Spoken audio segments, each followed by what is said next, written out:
Well, good evening, everyone. Christmas Ben and John Gasodiobin. This is Group 7D. Our project is titled Explainable Machine Learning Techniques for Predictive Kind Health Monitoring. Yeah. So the contents we are presenting, including the introduction, the related work, problem statement. Yeah, all these we shall see them in the coming slides. Now introduction. The main tech advances we took, one, we had the sensors, which role was to mainly collect health data from the vehicle. Then two is the edge processing, which is to enable the real-time analysis using edge devices, for example, mobile phones, laptops. Yeah. Um, the current challenges we are trying to address here, one, are the real-time non-diagnostics, whereby we are being affected with an issue of latency, yeah, which causes a delay in what in response time. And then two, we have the traditional methods, one which lack the proactive or predictive fault detections. Mm. The solution you're trying to present is a predictive analytics system, one which is going to track engine health, then to provide real-time diagnostics, and to go on to use machine learning algorithms that are to rely on sensor data and historical data. The benefits of this solution, or what we're aiming at, bringing into play as an advantage. One is to reduce the unscheduled breakdowns when using the vehicle. Then two is improving vehicle reliability, whereby someone can have confidence in their vehicle or their machine as they're using it. And the potential impacts or the effects of this innovation in our to the domain that we are trying to deal with is one, to transform the predictive maintenance of vehicles. Then two is to optimize vehicle performance. This is just a simple visualization of our introduction, which I was taking you through. The related works, one, we have the predictive analytic systems, which also take advantage of the different machine learning algorithms. For example, machine deep learning, which have different capabilities. For example, determining the patterns lying in data, then generating relationships within the different data points, and as well making classifications in inputs and outputs, thus prediction. Then,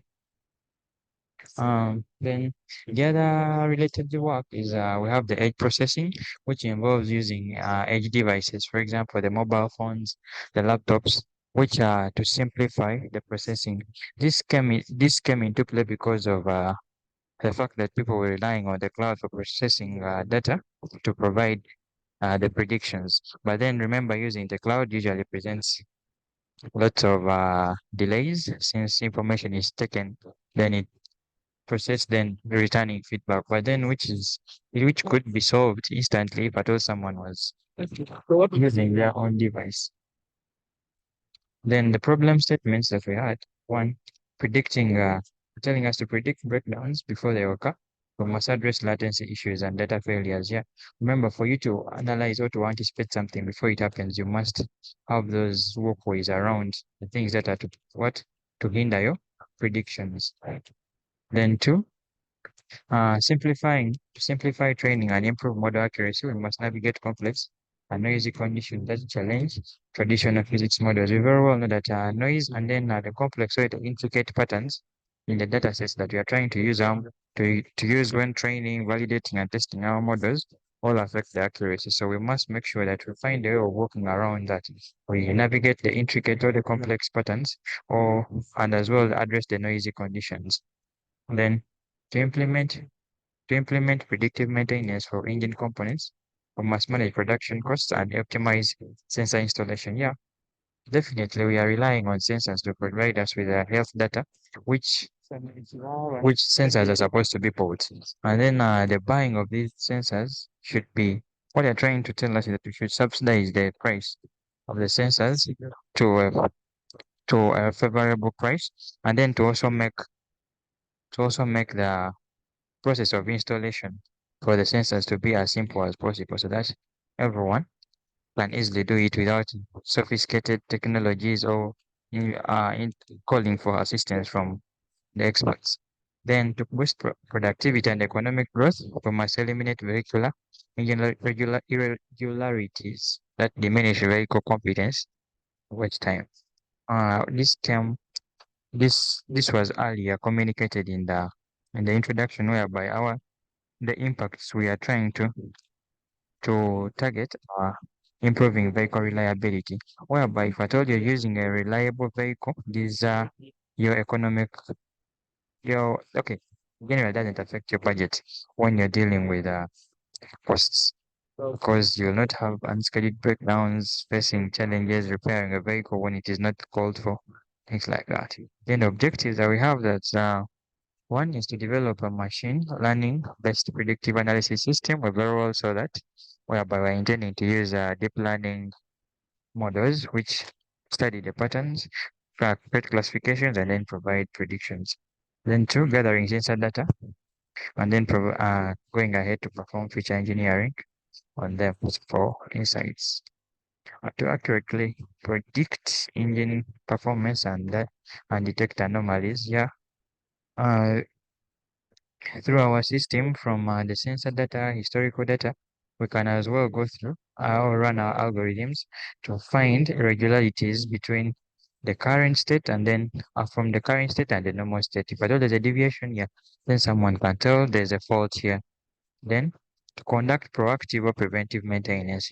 Preventive maintenance occurs before something happens. So by so doing, our main role is to make sure that we bring preventive maintenance in play to enhance the reliability of the vehicle and also will remove the unscheduled breakdowns.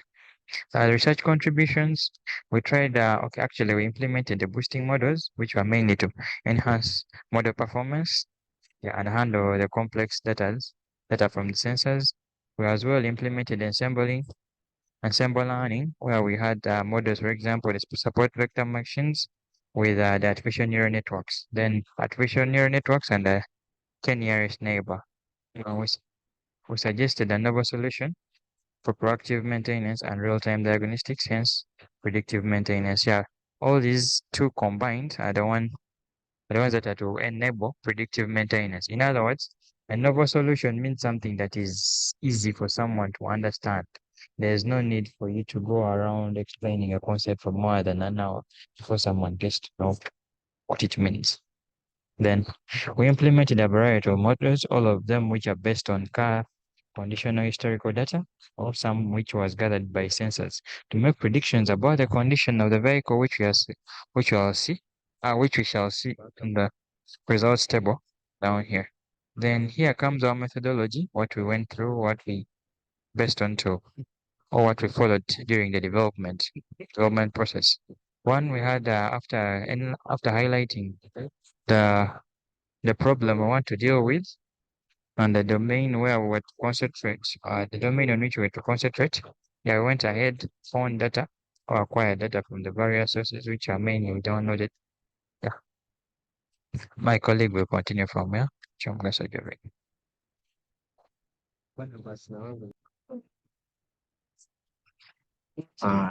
Hello, everyone. So let me take you through the remaining part. So I'm going to start with the methodology. So this is the visualization of our methodology, and we are showing all the steps we went through. So first it was data acquisition, whereby we had to get the data. Then the data we got, it had 1,100 entries, and it had 5 variables, and the categories were binary, that is either 0 or 1. Then we pre-processed the data. So basically what we did there was imbalance between the labels of 0 and labels of 1. So we had to balance that. And then we did what they call data encoding, whereby the target label or the end label was in text. So we had to convert it to numeric data. Then we splitted the data, whereby you had 70 training, we had testing, which was 20, and 10, which was validation. Then after that, we built the model, whereby we used 70 to train, 20 for testing, and then we used ensemble models, and we used techniques like voting and then stacking. Then we evaluated the performance where we used precision, accuracy, and recall. And then we also validate the models. Then some of the models were not working very well, so we had to do some hyperparameter tuning. This is this loop that is taking us back to the model. Then we evaluated the performance once again. So these are some of the models that we implemented, where we had K-nearest neighbor, artificial neural networks, support vector machine, deep Boltzmann's machine, deep belief network, assemble learning models, whereby we assembled ANN and KNN, and we also assembled ANN and support vector machine, and we also assembled some boosting models. Then we also built these boosting models, where we built cut boost, X boost, gradient boost, light boost, and other boost.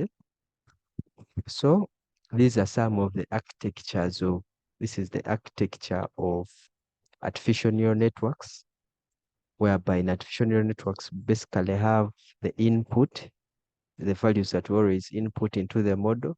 Then it has input layers, then the hidden layers, and the output layers. Then for the output, it has to produce the prediction. Then this is the deep belief network models, whereby we have deep belief network and deep Boltzmann's machine, whereby they have hidden layers, and after hidden layers they have what they call virtual layers. So hidden layers, they can't be seen, and virtual visual layers, they can be seen by the user. So these were some of our results. So the first table here includes the sample models and the ANN support vector machine and the KNN results. Then this includes the deep learning model matrix. Then this includes the boosting model, the boosting models matrix. So these were some of the, okay, let's take them as this was a scatter plot from our EDA. It was showing that those that were blue are representing 0, and those that are 1 were representing orange, and it was clearly showing that all the labels are normally not normally, okay, they are distributed very well. There is no outliers in between our data, so the data was distributed. Then this is the confusion matrix of one of our models. Then this was our heat map. We had only four features in our data set, whereby we had the temperature engine, the brake pad thickness, the tire pressure, maintenance type, and anomaly indication. So this was our heat map, and this is the distribution of one of the features. These are some of the graphs of Lime and Sharp, whereby we used Lime and Sharp for XAI. Then lastly, let me go through the conclusion. The project we came up with was developing a car engine health monitoring system using various machine models. So emphasizing data quality and feature engineering for accurate prediction. So the limitations of our project was that extracting relevant features that has to be used when training the model, then handling categorical data, then overfitting, whereby some of our models were always overfitting, so we had to do hyperparameter tuning once again. Then integrating predictive model challenges. So some of these predictive model challenges, they have a lot of challenges, so we're always supposed to solve those challenges. There's then real-time inference on resource limited onboard systems. Then there was difficulty in extracting relevant features, then handling categorical data. Some models lack interpretability. You can find that models of a sample of boosting models, we couldn't interpret them. We couldn't carry out explainability on them. then overfitting, and also integrating integrating models into existing system is already sad. So these are our acknowledgements, and that's the end of our presentation. So we meet next time, guys.